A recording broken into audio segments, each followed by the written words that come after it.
computer just like doesn't freak out again. So thanks for your patience, guys. Thanks, crew. There we go. There we go. Yeah, okay, it looks way better. Yeah, it does. It doesn't seem to be. I don't know what's going on, but I'll have to get I've got a guy, my friend Glow, who is a darling friend of mine that helps me with all this stuff. So I'll have to tell him the issues again. But welcome to the stream, Jake. Thank you so much for your patience. Thanks for your patience, crew. Really appreciate you guys. My crew knows how frustrated I get with this stuff. I've definitely had some full meltdown. Full meltdown moments. Yeah, we were just saying as I was getting this ready offline, just how frustrating it is to live stream when shit goes wrong and you just can't control it. It's like wild. So brutal. Whoa, how you going? Thanks for joining the stream. Nice to see you here. And thanks for all the crew to be for coming in early as well. Super appreciated. How are you going, Jake? Where are you at the moment? I'm good. I am on the Oregon coast. I'm actually in a town called Lincoln City. I kind of like grew up coming here as a kid. Our family has had a beach house here like pretty much my whole life. So I decided that I needed to get a break from Portland where I live and dip out to the coast for a little bit, which has been really, really, really nice.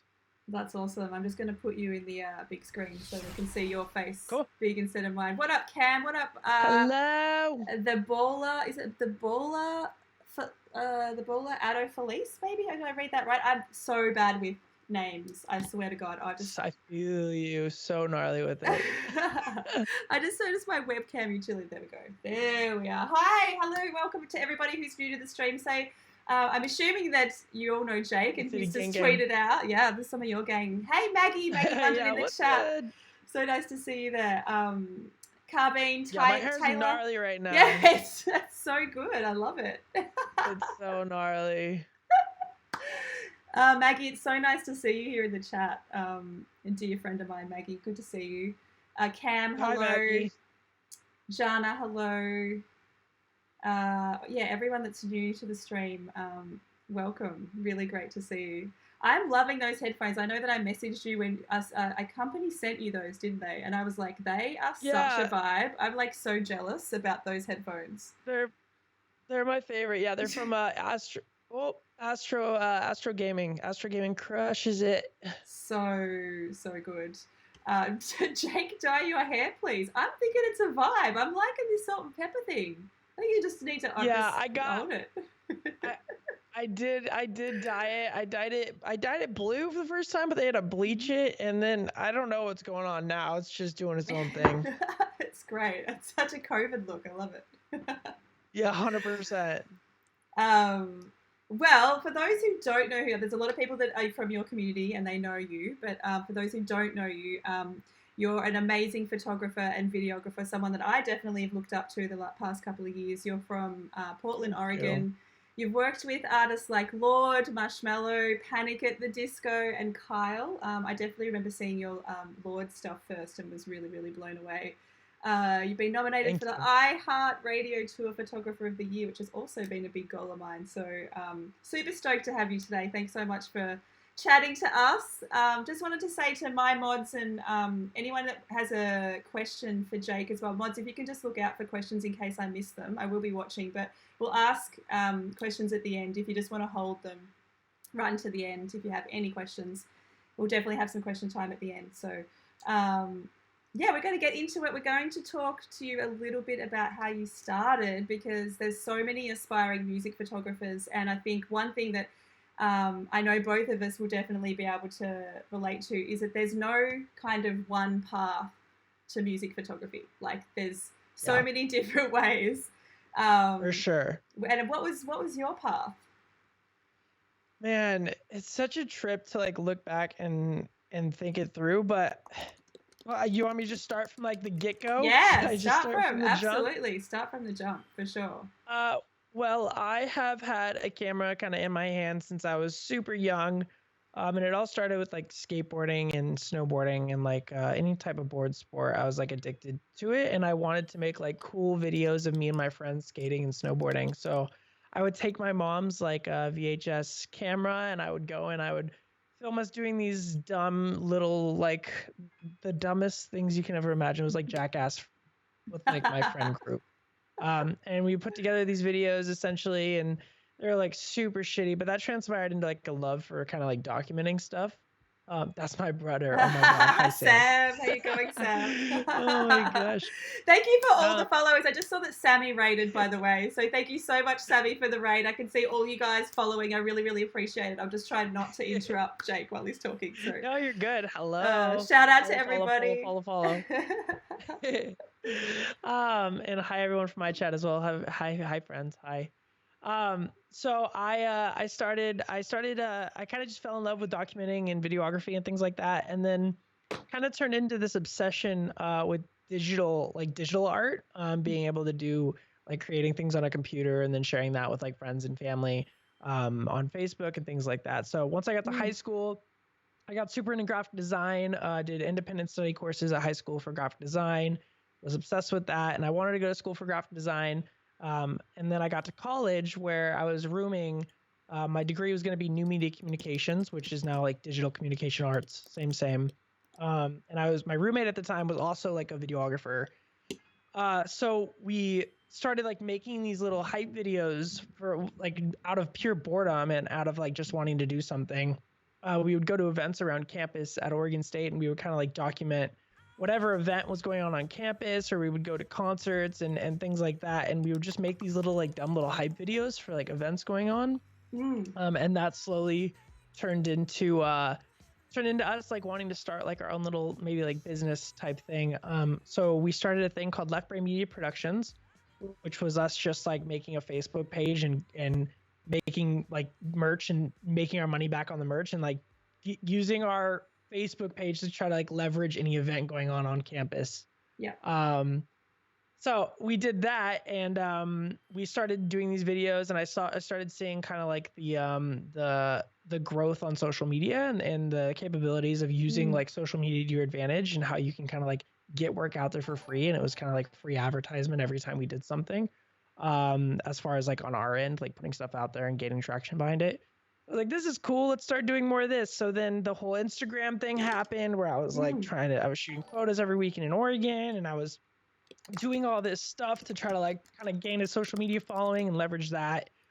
So I was doing all that social media grind as well as this left brain media stuff at school. And then I started sneaking my camera into concerts, and that's where like the real love for music photography started. My first concert I ever snuck a camera into was at Mac Miller in like 2009 maybe, or no, 2011. Like real early Mac Miller. Snuck my camera in there. I fought to the front row, and I took pictures pretty much like the entire time, trying to like just get what I could. And then the promoter came up to me and was like, yo, you can't do that. Or no, security came up to me and they're like, hey, you can't shoot photos, you don't have a photo pass. And it was my first show. I had no idea what the fuck they were talking about. And then they essentially were like, we're going to kick you out. And I was like, you're not going to kick me out. I shot the show. The next day I posted them on social media. And then the promoter of the show hit me up and was like, hey, you have to take all these down. You have no rights to put these photos online. And I told him, I was like, I'll take down the photos as long as you hire me to like, or give me a media pass for like every show from here on out. And then I started shooting all these shows in Portland for free, and kind of building like a portfolio that way. And then from there, I met a dude named Spud. So many people I feel like have heard this story before. So sorry if I'm going. I'm trying to cover like all the. No, it's great. It's great for my community as well. They probably wouldn't have heard it, so it's awesome. Cool. And then I met this guy named Spud, who was the sound guy at the time for Panic at the Disco.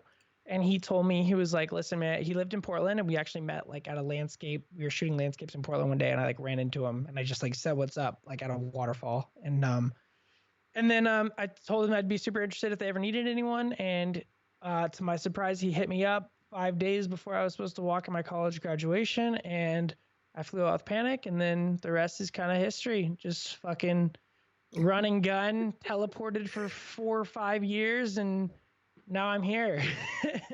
Wow, that's so wild. There's so much that I'd love to unpack there, but one of the things, it's really hard when and I've got a similar story too, where you kind of gloss over the years of grinding, like those, and you know, you're doing that stuff at university, you're doing all that, How did you keep yourself motivated, I guess, at the start to keep pushing Yeah, through those times where you felt like, is this ever going to work? Like, is it ever going to click? Because that, I think that's the real trick, is like keeping grinding through. You know, for me, it was yeah, like a good 4 or 5 years before it really clicked. for sure. I think the biggest thing for me was I've never looked at a camera and felt like it was my job. And I think that was huge because I was doing it out of the pure love for documenting whatever was in front of me. And anything that I got to document because of that was a privilege. So Mm, anything that was and this was before Instagram, before Twitter, like before all of mm, that, I just loved the idea of being able to replay a moment and like capture that moment mm, and kind of being able to run it back. Um, so it was, I think for me, it was knowing that I loved it so much that I didn't really care if it was going to be a job or not, because either way, I was going to be doing it. And in the long term, that I think that gave me the longer term, like the marathon as opposed to a sprint type vibe, mm. where I'm able to kind of like sit down and grind this out for a long time because I truly did love it. Um, Yeah. as far as like motivation nowadays, I think it's way different, but back then that's definitely Mm. what it was based Yeah, like at its core. I love that so much because I think all of the music photographers that I know that do it full time, like there is a genuine love for it. Like I don't think we could Yeah, do what we did if we didn't love it, because there's so many years of for grinding, there's so sure, many years of doing stuff for for free and all of sure. those things. Like you really do Yep, have to see it as a passion and not so much of a job. I think that's yeah, super great advice there for sure. totally. So Panic at the Disco, that was your was that before Lloyd? Because I don't know, was that the Yeah, that was your big break? I think you said something there that was really interesting because it was through a contact you kind of already knew. It was through a sound guy that kind of yeah, thought of you. I'd love to talk on, because this is something that I talk about all the time on my stream, just in terms of like how important relationship building yeah. is, almost more important than the Yep. skill level of your photography. Would you agree with that? 100%. I mean, there's like like you have to be part of the ship, part of the crew type of thing, you know? Like you have to be able to you're going to be with these people, living with them, and the need for um a normal human interaction on a daily basis is more important than obviously your work Mm. needs to be good too to get there. But once you're there, once people realize your intentions and kind of like your what you're actually there for, people can sniff out the fake real quick, Mm. especially in the music industry. Like there's already so much of it everywhere that you're gonna get caught, or you're gonna get noticed so fast if you're faking anything. And I think the hang is almost more important than the actual photography, because once the hang gets to a certain point, the photography is just going to create itself. The opportunities are going to be there. Everything's going to be more natural, and even just on like a personal level, you're living with these people 24/7, down to like the most basis things like waking up at 6 a.m. and running inside of a hotel. Like you are doing real life things with these Yeah. people every single day. So to be able to have like a good personality and a relationship with whoever you're working with, I think is almost more important than the actual photography, as far as touring photography goes, for sure. Yeah, that actually leads really nicely into my next question, which is about tour photography. Because I think a lot of people look to people like us that are touring, and they see the glitz and the glamour and they're like, oh my God, like that's the dream. But the reality of touring Yeah, too can be really different. Do you for want to talk sure. about on some of the downsides of touring as well? Definitely. I think, I mean, I'll be the first to say this. I am so lucky that I got to do what I did for the past 5 years. I wouldn't have it any other way. You know what I Mm. mean? I'm super, super lucky, and I'd be an idiot if I didn't see that. But with For that sure. being said, there's definitely, it's like a curse and a blessing, right? Like Yes. you get to do like what you love every single day with some of the biggest artists in the world. And you get to befriend these people, and you get to live out your dreams, but you are sacrificing you're gaining just as much Mm. as you're sacrificing. So Yeah. for everything you are gaining, there's one thing you're leaving behind, whether that be missing a birthday, not going to Christmas, missing New Year's for the past six Mm. years. This is the first New Year's I've been home in years, because I've been documenting New Year's Eve parties and things like that.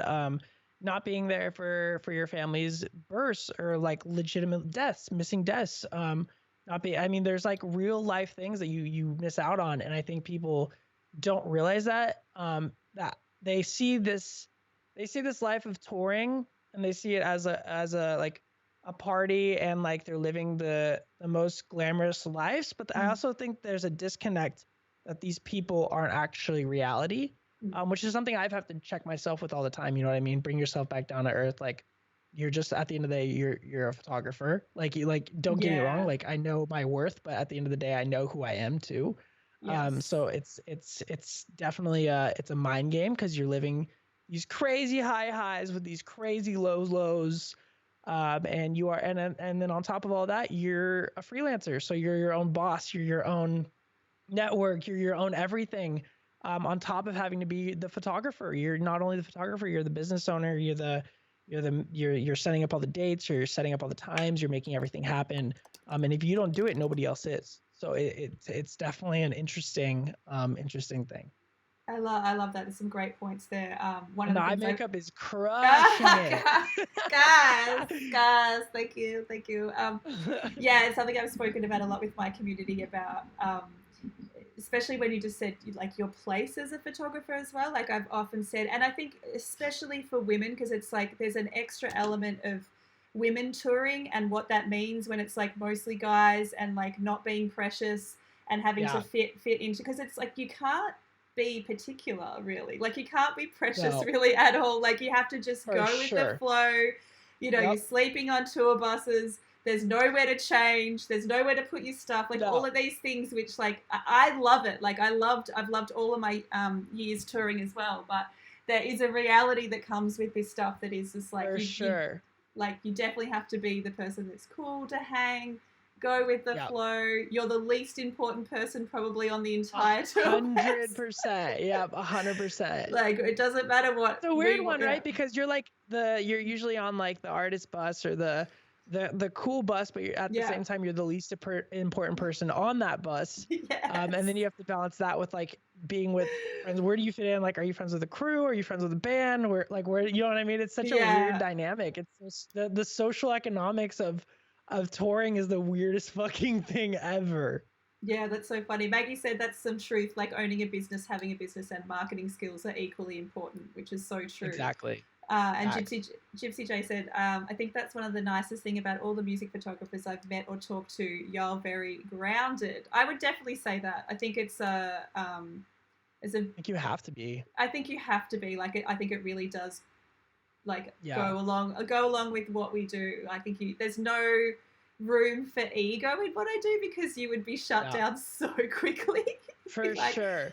And not like sure even who you think you are. the little dose of ego you have has to go straight in your photography. So if you're trying to show Yes. ego anywhere, it needs to be shown like in your work. And I think once your work starts speaking for itself, Yes. like people start being a little bit more like the understanding of like what again, intentions are huge, right? Like if you're people are gonna sniff out the fake intentions so fast. So Absolutely. Kiki said it's half the time because security throws you out, which is also true. That happens. facts. That happens so often. Kiki knows she's a music photographer as well. It's like, yeah.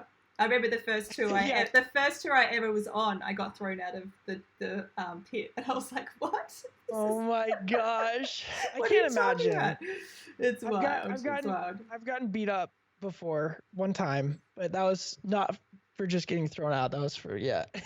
I actually I've told this story before, but when Rule was supporting Shawn Mendes, I got pushed out of the pit when I was shooting Rule. Like I was shooting the artist, Really? not even for Shawn, not even later on. It was so funny, like Um physically pushed, and like yeah, it was wild. But anyway, we sorted it out. But stuff like that damn. happens all the time. Like you just have to be Yeah, really for really sure. prepared and just play it cool, and yeah, For it's sure. very interesting. I was just having a look at some of your panic photos at the moment, which are really beautiful. We'll go through Oh, some of your other stuff as well. I wanted to talk to you about, because you do photos and videos as well. Do you do both of them on tour, or do you usually get yeah. hired for one? Like, how does that work with you? In the past, I've done both, so I'll be a hired gun for both video and photo content. And obviously, depending on what the artists want, it kind of switches up. For like Lord, for example, she only wanted like film photography the entire time, so my only mission was to like bring as much film as possible and shoot as much film as possible, which was like that's my dream gig as far as Mm. like what I'm creating, photo wise.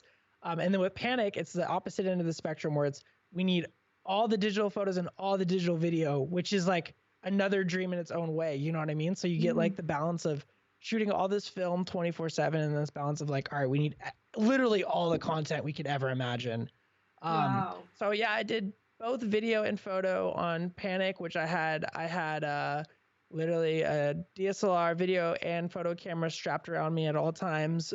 Did weekly recaps as well as like any video promotion they needed, things like that.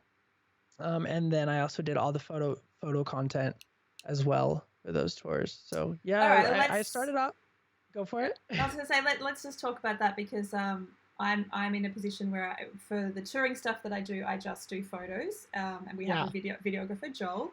But I did for a very short period of time do both, and I found it impossible. So props to you because like when did you actually like sleep? Because like that is such a huge workload to do too. Like quite honestly, like when were you sleeping? It's so weird. I kind of I don't know. I used to not sleep at all. Like I'm not even exaggerating. I used to be able to sleep on probably like no exaggeration. I could get 3 hours of sleep and be absolutely chilling. Now as I get older, like even at 27, I feel it. You know what I mean? Like I don't think I could be doing the same things that I was doing. With that being said, luckily I came from video first. So I came from a video background first. So video came so natural to me. And it wasn't even like me, it didn't feel as much work as like, I feel like the other way where if you're photography first and then you learn from video, it can be like really over cumbersome and like really brutal. Yes, I think I got a little, so did you you did photo first? I did it for one. Video? Yeah. I did photo for years and years. And then I was on tour and they were kind of like, oh, you can totally do video as well. And I was like, and wanting to keep my job as well. I was like, yeah, of course I could do that. And was like, I cried every day of that tour. It was like, it was honestly, I cried every day. It was hell. And also the work, the standard of my photos really dropped too because I was, and luckily for me, management really saw that and were just like, hey, we're going to bring someone on. I'm in a really privileged position. They were just like, we're going to have separate people for this project. So since then, I just do photos, which is like the dream for me. So nice. Yeah. I think it at the time it wasn't as much, but like the more and more like. The more content you put out, you want to like one up the last thing, right? Like every video you make, you like, I want to make this one better. I want to make this one better. And I think that was really brutal because like at the end of the day, even with photography, you're shooting the same show 50 plus times. Like, how are you going to make that look unique on its own with photography? And then it's like, all right, how am I going to make this video? So what kind of happened was I made a huge focus on BTS content to be strictly video. And then almost all my photo content was live show as far as the Panic tour went. So I was really focused on like dumb shit we were doing backstage. I'm going to film this as opposed to make photos with it. And then the photo stuff really happened like right when Brendan started getting ready for the show or like right when you know what I mean? Like there was times I knew like, all right, from this time to this time, have your video camera ready. From this time to this time, kind of like have your photo camera ready. And then with other artists, it was way different where it was like with Lord, it was like, just have a camera on you. And like when a photo opportunity presents itself, just take it. And that I feel like my photography excelled so much more because of that, you know? Whereas like when you're doing both, it's so hard to like, just nail down exactly what you want. It's impossible. It is actually impossible to try and get equal coverage. I loved how you said with the behind the scenes idea and then keeping your photos to the show stuff. That's like definitely something I never thought of. That's actually genius. So props to you. That's amazing. But like you said, even with Lord, like just picking those moments to take really beautiful stills because it probably slowed you down in those moments to say, okay, this is going to be an epic shot. I don't need to cover the whole thing. I'm going to get a really beautiful moment right here.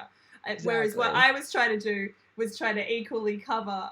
You just can't do it. You absolutely can't do it. Yeah, you can't. It's so hard. And like at a certain point too, like I had that conversation too. I told them like, you guys, because there would be a night where they'd be like, did you get this photo? And I'd be like, no, I was videotaping it. And they're like, well, why didn't you get a photo? And I'm like, you guys got to understand, like you're paying one person to do both things. Yeah. Like that's wild.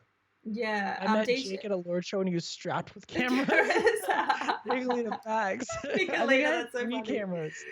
DJ Breezy said, people who don't do it don't realize how different composition and camera settings are with still versus video, and it's really kind of unreasonable to ask one person to do both. So true.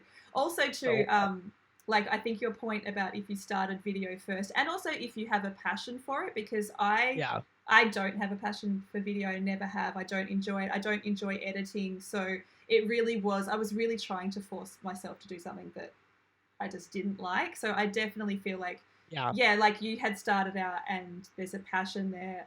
Totally.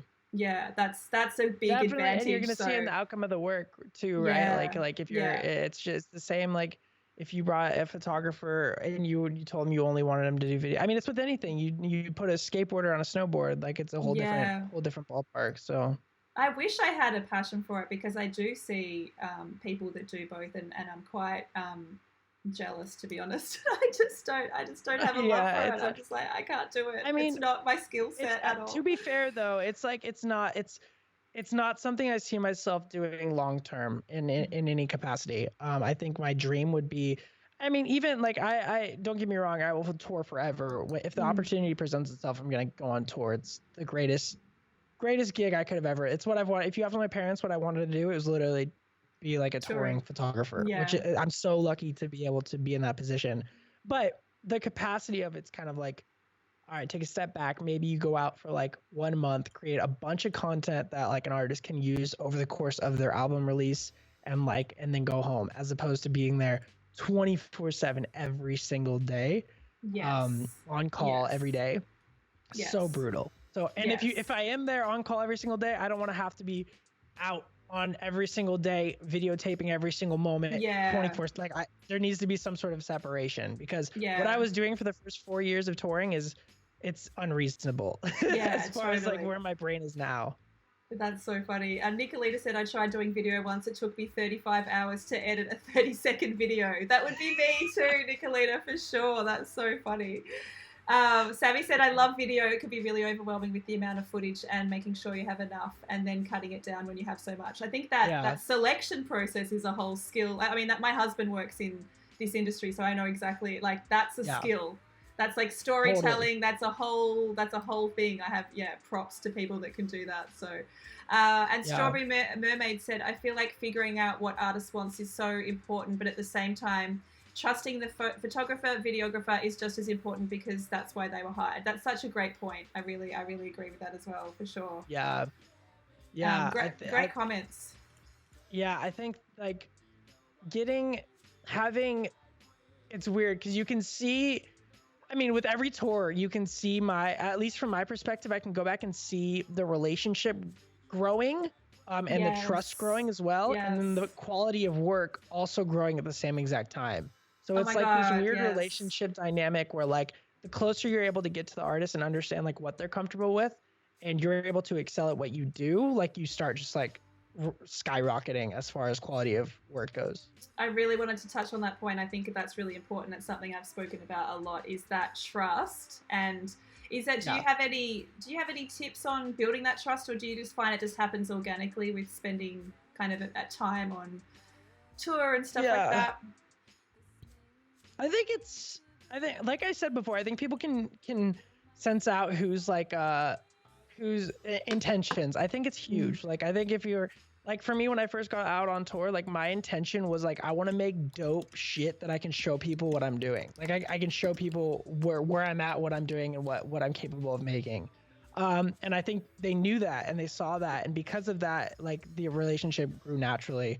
And I think the moment you try to force anything, like if I'm a huge fan of like the more organic something is, And the longer it takes to build something, the longer it's going to last. So Yeah, with me, I'm like, absolutely. I'm not trying to rush these relationships. I'm not trying to become someone's best friend overnight, because at the end of the day, like, the longer you can build these relationships, like I said, they're going to last longer. That's a great And tip. That's important to awesome. me. Yeah.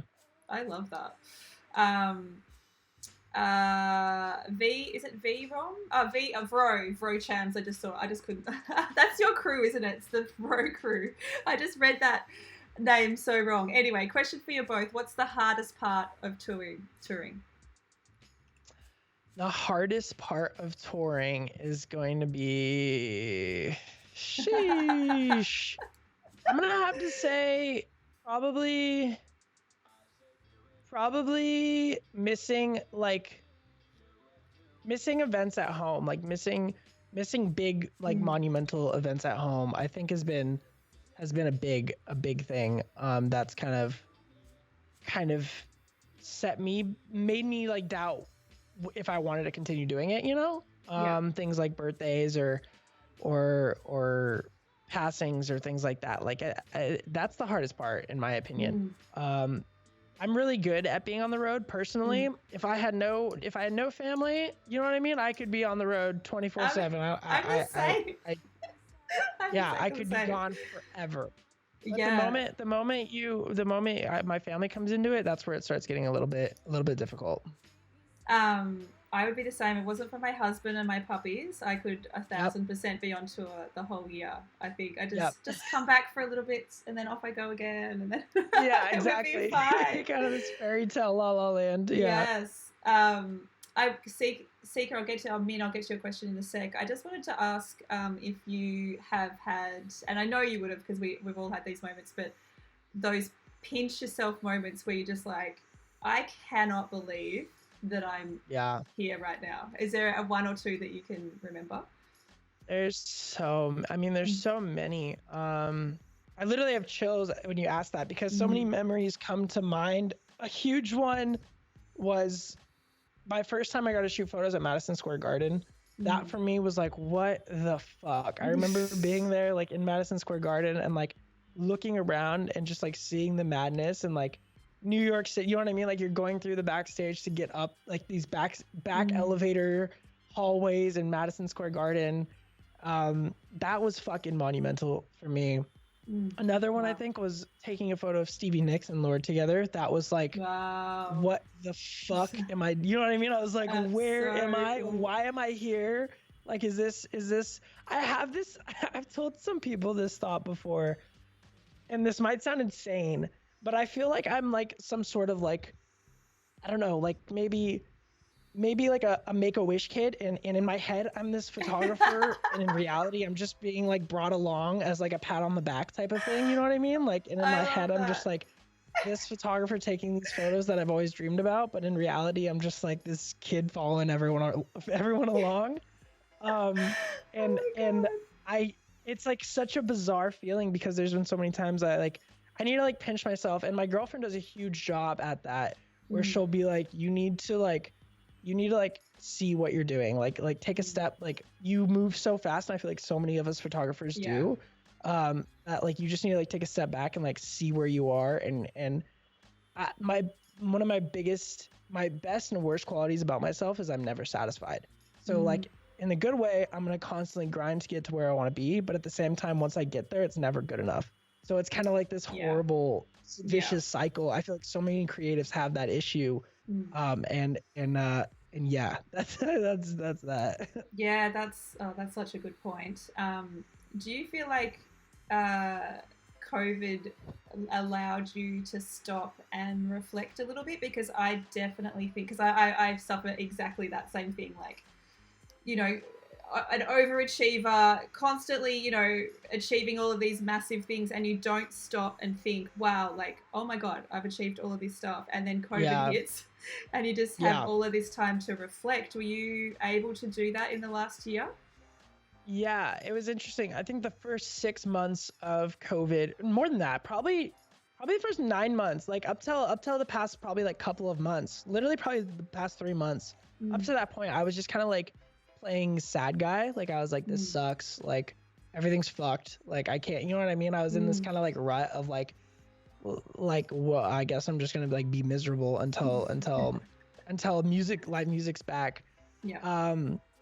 But not till recently did I finally starting to be able to be like, all right, like pull yourself up out of this. Like we're gonna figure it out. We're gonna move on.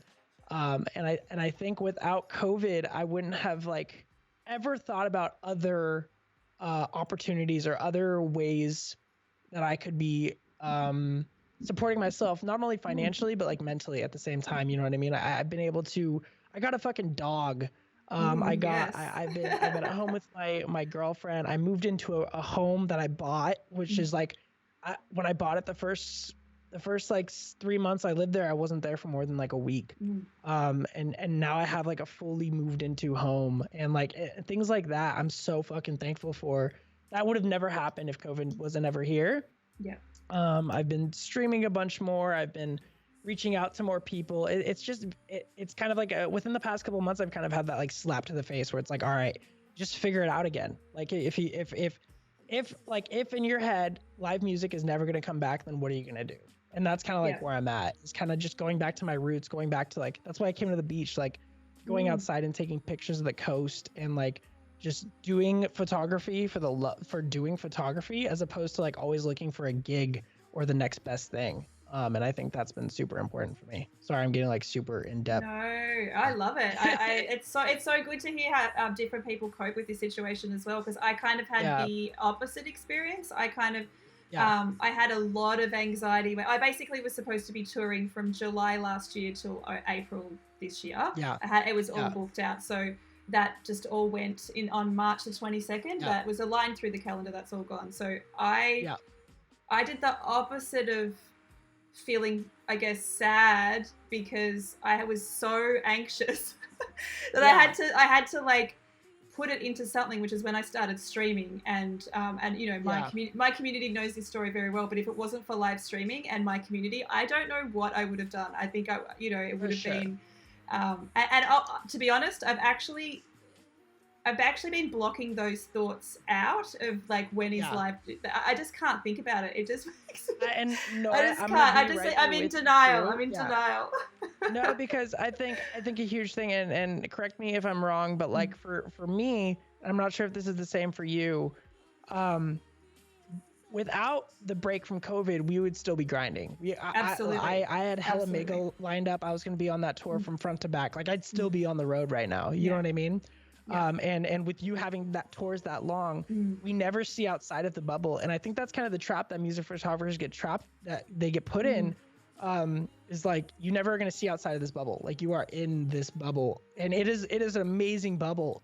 But once you take a step out of it and you have this much time to kind of like see what you've done and see what you have done in the past, you can kind of like start a new platform, like a new place to kind of be like, all right, this is my new standard. This is my new ground level, and I can kind of like grow from there wherever I want to go. Oh, I completely agree with you. I've been lucky that I do press shots for artists and album covers and stuff for artists as well. So that came back in Australia, because we're doing okay with COVID. So that's come back now. So I'm trying not to think about the touring stuff, but like I've completely changed the way that I think about the grind, and I've really pulled back on how many shoots that I'll schedule a week. I need to schedule in streaming now, because this is my life now. So this is all of that stuff as well. So I completely agree with you. It's like really forced us all to step back and go, okay, what's important to us? What do we want to be doing? Our mental health, our time with our family, all of those things. I think I completely agree with you. That's a really, really great point. There's a question before that I wanted to go back to that I missed, which was from Seeker Min. What would be the one thing you learned during tour that you could tell yourself, I guess, for if you started like the first kind of 4 years or so? I guess a tip for a beginner. I think like as a photographer tip would be, you're never going to know everything. I was super hard on myself at the beginning if I didn't know how to do something. because I thought that I knew everything, and I thought I was going to be able to do anything everyone wanted me to do. And I think as an artist, you kind of have like a little bit of an ego as far as like you think you know everything or you know the best way to do something. And I quickly have learned over the past 4 years, and not only in music photography, but just photography in general, that I don't know everything, and that I have a lot of learning to do, even for where I'm at. And I am still learning every single day. And I think that's a huge piece of advice that I would give myself on the photography aspect of things. And then I maybe love that. And then maybe with the personal aspect of things, it'd be don't get jaded. And people told me that when I started too. Like for example, the first time I ever went to Madison Square Garden, I remember freaking out. I remember being like, you guys, we're in Madison Square Garden. Like, what the hell? And everyone around me, all the old crew was just like, nobody cared. And I was like, why does nobody? And I remember I'd be in the production office and I'd be like geeking out about these things every single night. And they would like giggle at me. They'd be like, you're like, you make me laugh. Like, you're like, I remember when I was that excited, and I was like, what do you mean? And then I remember towards the end of my touring, I was getting like, I'd be like counting down the minutes till I had to leave my hotel room to go to the show. You know what I mean? And since COVID, I'd be like, I miss being that excited. And so it's kind of gave me a slap to the face to be like, don't get jaded and just like take it for what it is and enjoy it. Because I right before COVID happened, I was like miserable counting down the hours and minutes until I had to go meet lobby call just because I wanted to, you know what I mean? Like, yeah, totally. So. That's two pieces of really brilliant advice. I can definitely echo both of those. I think especially like we never stop learning as photographers, and there's setting yourselves new goals every year or trying to learn a new skill or a new technique or trying something new can really help keep it fresh as well. Because there's so much to learn. Like it's wild. We will never know everything, that's for sure. So, for sure. And definitely don't take what we do for granted. That's something I always try to remember as well. I've only just started touring in the last kind of 3 years, but you put in these really wild positions and meeting all these crazy people, and it can start just to get really normal, and it's like I don't want that to get normal. I don't want that to be normal. I want that to be really special and be able to tell my crew these crazy stories, and that be I want to get excited. I want when someone asks me back home, like, have you talked or like tell me about this story, I don't want it to feel like a just like like an everyday story. Yeah, exactly, which is what it turns into. And that's like when you got to get like brought down to earth and like remember like what you've accomplished over the past couple of years, like small and big. Like it's you teleport. You really do. It is the craziest experience. It's the weirdest thing. Yeah, I completely agree. Do you ever suffer from imposter syndrome? That's something I get asked about a lot with my crew, and how to deal with those feelings, I guess. Yeah, I literally didn't. And actually my stream is the people, I explained this to like the feeling that I was having to my stream a couple months back, and I didn't even know what imposter syndrome was, and they told me that's what I had, and I was like, and it's the most bizarre feeling where you're kind of like disassociated almost from whatever you're doing, and you just like don't feel it. I mean, hold on, sorry.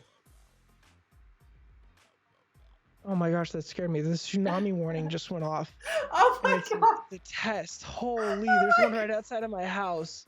Oh, wow. What's the question? I'm sorry. Holy. Oh my gosh. Full panic stations right now. It's definitely the test. Let's just make sure you don't have to like evacuate. Holy, yeah, it's the test. That was fucking scary. Oh my gosh. Shit. We were talking about imposter syndrome.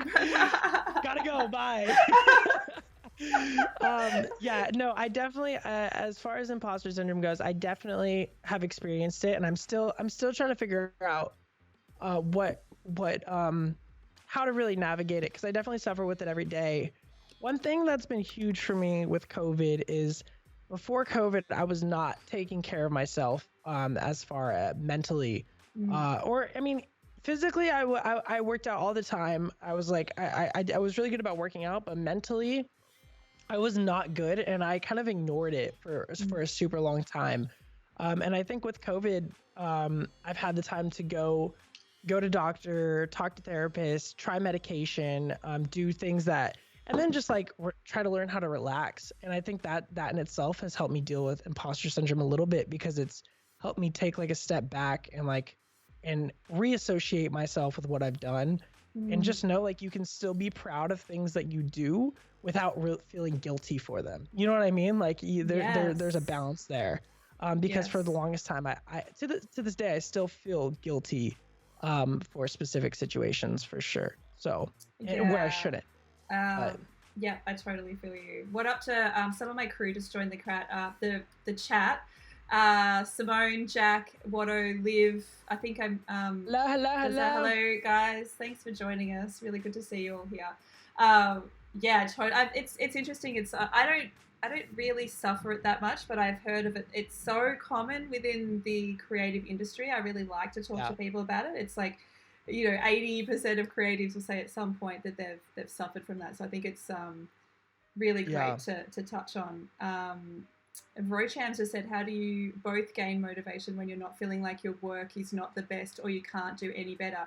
That's a really good question, I think, because it can be really tricky when you are comparing yourself to people. Do you find that if you go through a stage where you're looking at, I don't know, someone else's tour and you're just like, holy shit, I'm not at this level at the moment, or how do you motivate yourself? I mean, I find that personally very motivating to feel like I'm quite competitive. So I'm like, let's go. Almost, and I need to level up. I find that quite, I think that might be be something for me too. Like as far as just like I said, it's like my greatest and worst quality is I'm never satisfied, and I think that's always kept me going, even in my most unmotivated parts of life. As far as photography goes, I find something else that I become addicted to, or that I am looking to thrive at, and then I'll put all my energy there, and then once the photography itch comes back, it comes back. I think people always feel like they have to feel inspired, and I think it's just as abnormal, if not more normal, to be uninspired, as opposed to feeling inspired. Like it's just as normal to be uninspired as it is to be inspired, and the moment you feel like you have to force yourself to become inspired or go out and like create stuff because you need to, that you're already losing right there. Like it's not going to be what you want it to be. Yeah. I find too, especially on tour, like I don't know if you do this, but when you know how you just start, I'm shooting the same shots every night, or you're getting in that weird cycle of like repetition to set little challenges for myself. Like, oh, I'm gonna try a completely new technique tonight. I'm gonna do some shutter drag stuff, or I'm just gonna shoot with my 50mm the entire night, and do you do that as well? Just like set little challenges to keep it interesting? Yeah, I think it depends on the tour. I had one tour where I had a friend who every single night he would give me something like that to do. I'd be like, "What's tonight's shot?" And he would tell me. Oh, I love it was that. One thing. It wasn't even like anything crazy. He'd be like, "I want you to get this moment," and I'd be like, "All right, cool. I'm gonna make that." Like the whole night is focused around that. You know what I mean? Like now I don't have to worry about every single moment. I can just go shoot wherever, whenever, and then come back for that one moment. And that turned into like a little competition that we had on the Panic tour. Yeah. And then the other one was just like new mediums. Like with Lord, shooting film at live shows is like a fucking joke. You know what I mean? Like, oh God, I don't even know how you do it. Format? What the hell? Like it's like, you want me to shoot medium format at a concert? Like there's already no light here, and you're moving all over the place. Like how does that even happen? How does that work? Yeah. So that was a challenge in itself, and I'm definitely just competitive with wanting to like produce the best content I can. So I feel the same way. Mag said, I feel like it's been the hardest part of quarantine, feeling like I don't have content to create or challenge myself with. Mags, a bit of self-promotion here. If you want to join the crew, we have a weekly photo challenge. So if you ever want to join our weekly photo challenge, we set a challenge every week, and the crew are amazing. They're so talented, and we go through all of the photos every Sunday. So you are quite welcome to join us. So dope. It's really fun. It's really fun. What's crazy is my whole stream has been like, it was never photography related until probably like the past 2 to 3 weeks, and we've done this thing every Monday where we've just gone through photos on Discord. Like nothing like that, and it's so refreshing to like so fun. use this stream as like an outlet to look at photos, because before it was like only games, and then I kind of have to like slap myself in my face sometimes and be like, at the end of the day, you're not a gamer, you're a photographer, so somehow like run that in here, you know what I mean? Like make that come through incorporate here. it for sure. Yeah, you know, it's people been fun, but that's awesome. I'm gonna come do them. Yes, come do them. We said like your weekly challenges. This week's challenge is negative space, so we said we sometimes do like cool. last week was the theme just the color green, so people could take that wherever. And it was just like blew my mind. The entries were like, this community is so talented, and for me it's actually inspiring to see. Like, I'm looking at this work going, I would never have thought to do that. This is inspiring for me. Like, that's so sick. Very, very cool. Let me just check what questions I've got for you. And just if you've got any last questions for Jake as well, feel free to pop them in the chat. I'll get to them as well. So I wanted to ask about your feelings about our industry moving forward. Are you optimistic that we're going to get to a point where we're touring again, or do you feel like it's a long way off? Yeah, I think I think we'll get to touring again. As to like what touring's gonna look like, it's gonna be so different, which sucks. But at the same time, it's kind of like take everything with a grain of salt. Like, I don't know. It sucks, but it's also exciting. Like, we don't know. Like, we all have to navigate. Like, we all have to do find a new way of doing this thing. Like, and if you really love photography, the people who really love photography, it's going to shine through. You know, like the people who have been doing this because they love it, those people are going to start shining out a little bit more than the people that were only in it to be a famous music photographer. You know what I mean? So yeah, totally. I think that's going to be huge as far as the music photographers. I think that's going to be interesting. But as far as live music goes, I have no idea. I don't know what to expect. I have no idea. I'm going to move to Australia and New Zealand. Yes, let's go. The shows just start, and I'm just going to come. I'm trying to convince everyone. We've started shows back. They're nothing like massive yet, but some of the outdoor venues are pretty big actually. But we're getting there. Yeah. But New Zealand is definitely, they're back in where Shelley is. They're back in full like. Yeah, Sammy's there as well. It's so crazy. Oh, jealous, you guys, jealous. Oh, jealous. Someone said, "Can I say Simon?" So there you go. I just said Simon. I don't know why. Simon. Do you still do design work? And if yes, do you incorporate that into your touring stuff?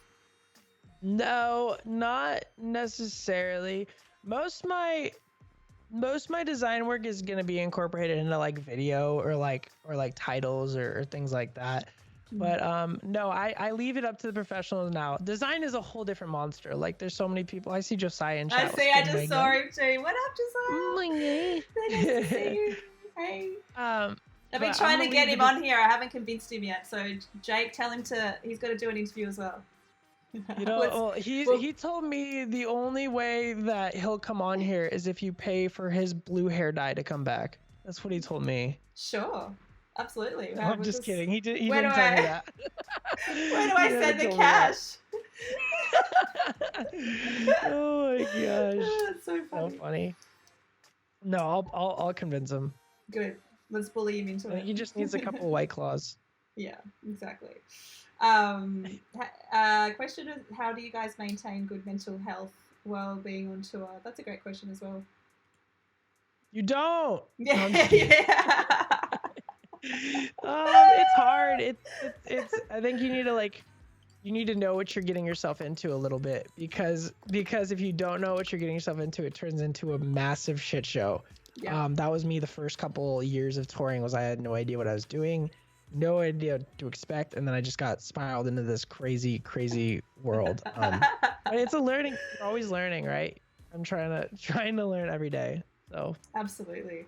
Yeah, I don't yeah, even know. Like I don't know. I feel like I'm quite lucky. I don't really.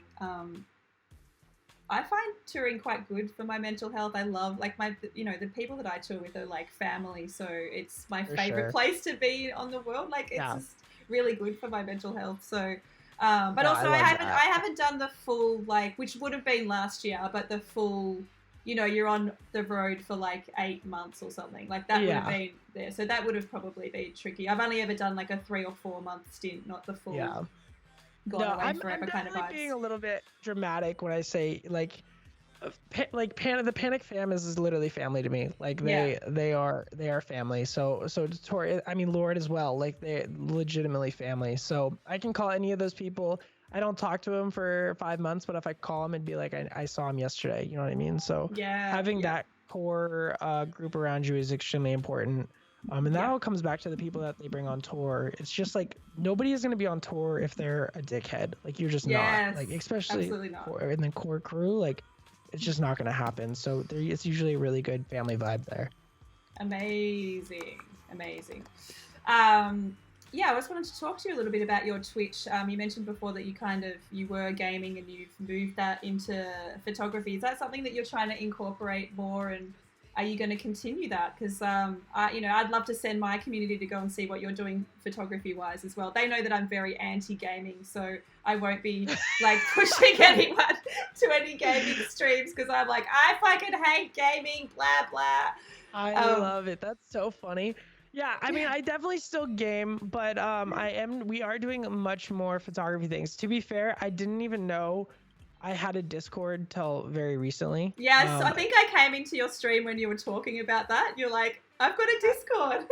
I literally had no idea I had it until recently. So I've been using that a lot more, and we have a photography channel and like a talented people channel where Yes. people from that drawing, video, whatever it may be, Yeah. and it is super active. So it's been Yeah. really really fun, kind of seeing that come to life, and I definitely want to incorporate that more and more Does down the road for sure. one of your mods maybe want to pop your Discord in the chat as well? So if anyone wants to join, that would be really cool. Yeah, our Yeah, Discord is the Sam, same. cool. It's crazy, crazy active. It's so fun. Yeah, yeah, definitely. Everyone that's from my stream, go into their Discord right now. Yeah, and come hang with us. join. We've got a few weird channels that might make no sense if you haven't been in the stream before, so I apologise for weird things like the eggplant channel. Just if you want to post photos of eggplants, it'll make no sense. But Hell yeah. you're That's quite welcome tight. to do that. There's definitely a few like weird in jokes that are happening, but you'll pick it I'm up gonna pretty stay quickly. there in the You'll pick eggplant channel for eggplant sure. channel. The Very Discord is Twitch crazy. to have a very Twitch culture to have an eggplant channel in the photography Discord. It's so random because I knew nothing about Twitch before I started. Like, it took me so long for it to actually click and for me to understand the culture and all of this stuff. And now is so mean. It's just I'm so meme. obsessed with it. And I actually It's think so good. it keeps me young and it keeps me like connected because it is just totally meme culture. So you just I love it. I can't So good. talk highly enough about it, for sure.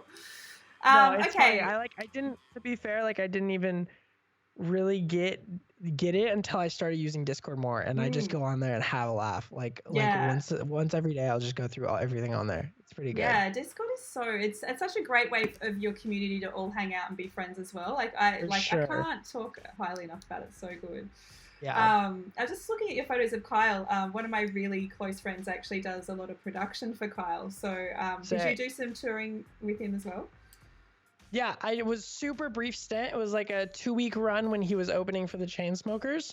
Oh, cool. But then I went out and I did like a bunch of personal stuff, like a birthday party, a recording session, and some other random stuff. But yeah, I toured with him for 2 weeks across the U.S. and yeah, he's super good dude. Good dude. Very cool. Okay, any last questions before we say goodbye? We've taken up so much of your time today. I really appreciate it. But if anyone's got, Chloe has. Jake, how long did it take to find your editing style that you have now? That's a great question, Chloe. I think my editing style is always evolving. I think I get inspired by different things like as I get older, and I think that matches like where my editing style has gone. Till I got comfortable editing, it probably took me a good like 10 years till I really became comfortable with the editing process and photography editing and just color balance in like images and video. Yeah. And then I've just kind of grown since then. But if you look at my work, you see like, especially like I'll go back and look at some of my older photos, and it was so much about like the biggest, epic, widest, most biggest explosion. And I think that's how a lot of photographers start. And then the older I get and the more photographs I take, it's more about like the delicate moments for me and like the in-between moments and kind of being able to like tell a story as opposed to just like the fireworks and explosions all the time. Although those are still dope, I definitely pride myself more on like the moments than the softer moments than the explosions. Yeah, I love that. That's yeah, I definitely feel that as well. Actually, those because I think too you see the element of trust in those moments, like that you're even allowed in that space or to capture that. It's like that's my favorite thing. Josiah said, "Show us your dog." We have to show our dogs. I'll show mine. I think she's upstairs. Oh, Where's your dog? Are you gonna go get it? No, she's just on my lap. So. Okay, I'll go get mine. Hold on. This is Jetta. She does have her own emote as well. So give treats to Jetta. Okay, hang on a sec. I think I've got one left. Look at her. She's trying to wriggle. There we go. Oh. One for Calvin as well. Come on, Papa. This is Calvin. This is Calvin. He's my old boy. He's always sitting down at my feet, so that's my bubbers. The dogs are a big part of my stream as well. Yeah.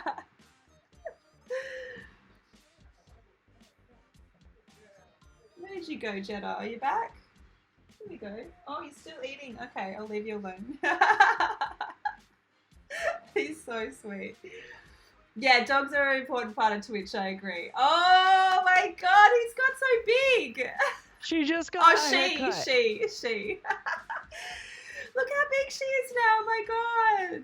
She's so big. She got a haircut. Is it Kahlua? Is that how you say her name?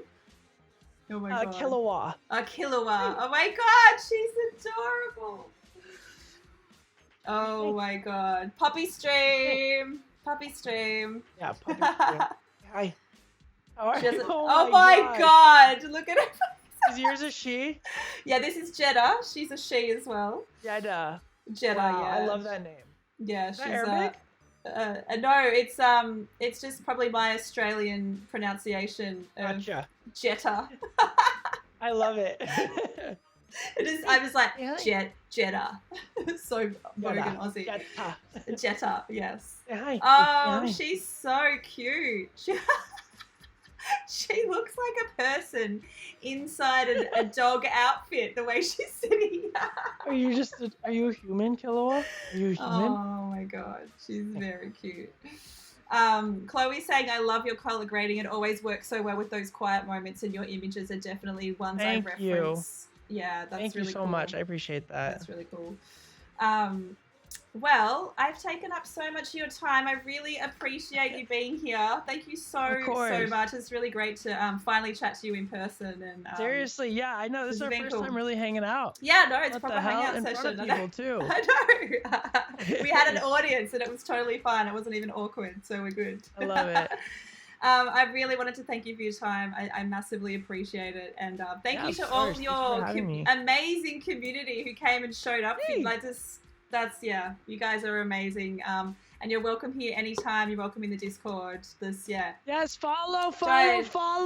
Join gangs, guys. We can all hang out. For those I appreciate you for having me. Seriously, thank you so much, and thank you to your community for being so rad. And I appreciate you, and I'm happy you're streaming on Twitch. It's fucking awesome. Yes, and hopefully when we can, tour again, I can come and visit you in person, and I'll be able to say hi. Yes, 100%. Calypso, thank you so much for the sub. Thank you to all of the subscriptions and all of the follows. There's so many goddamn follows this stream. I really appreciate it, you guys. I just it just makes my life. Thank you so much. If you want to hang around, I'm gonna have a quick chat to my crew and go through a few recent photos. But we'll say goodbye to Jake and I just really appreciate it. We'll talk to you. Oh, we got some subbies. Let's go. Thank you so much for the gifted subbies. Of course. Thank you. Of course. Thank you for having me. I appreciate it. Josiah just said, I'm on Jake's Discord, so should you. There you go. That's the, if Josiah's on there, everybody should be there. Get on it. Get on it, guys. Back. All right, I'll say goodbye. I'll let you go. Thank you so much. You're a legend. Thank you so much for having me. Seriously, I really, really appreciate it. I'm gonna go cuddle my dog and then probably do it. Some fudge or something. Yeah. We'll talk to you really soon. I'll come hang out in the stream soon. Perfect. Yeah, please do. Bye, guys. Bye. Bye. Well, that's my webcam utility. Let's turn that off. Where is my... Where's my camera gone? Where did it go? Is it that one? No, it's not that one. Wait. Where's my Z6? There we go. Oh my god. That was so great, guys. Thank you so much. Thank you for the subby that just came through as well. That last one. Who was that? I missed it. So many things were happening. Oh my god, that's all of the gifted subbies. Guys, that was such an awesome chat. Thank you so much for hanging out and being amazing.